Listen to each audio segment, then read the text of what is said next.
Alors que pouvoir et opposition tentent de se mettre d'accord sur le déroulement de la nouvelle élection présidentielle, le camp du président Uhuru Kenyatta a déposé un texte d'amendement de la loi électorale qui devait être examiné en première lecture jeudi 28 septembre. Celui-ci prévoit le retour du scrutin manuel ainsi que des procès-verbaux électoraux non uniformisés. Ce n'est pas du tout la solution et c'est matériellement difficile à mettre en place.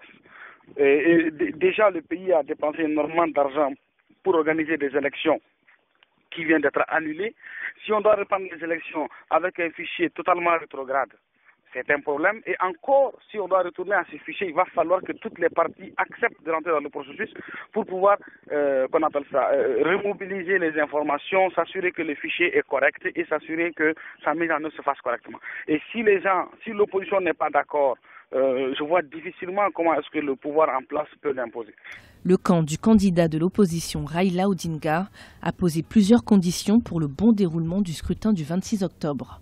D'abord le remaniement en profondeur de la commission électorale, mais aussi le changement de fournisseur pour le matériel électoral et la composante électronique du scrutin. L'opposition kenyane s'est fermement opposée à la mise en place de ces nouvelles lois décidées par le parti au pouvoir.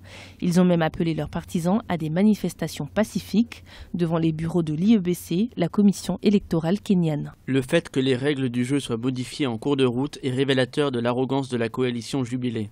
Ils sont arrivés à un stade où ils pensent qu'ils peuvent faire ce qu'ils veulent et changer ce que bon leur semble, y compris la Constitution. L'élection présidentielle kenyane du 8 août 2017, qui avait vu la réélection du président sortant Uhuru Kenyatta, avait été annulée suite à une plainte du candidat de l'opposition Raila Odinga pour soupçon de fraude.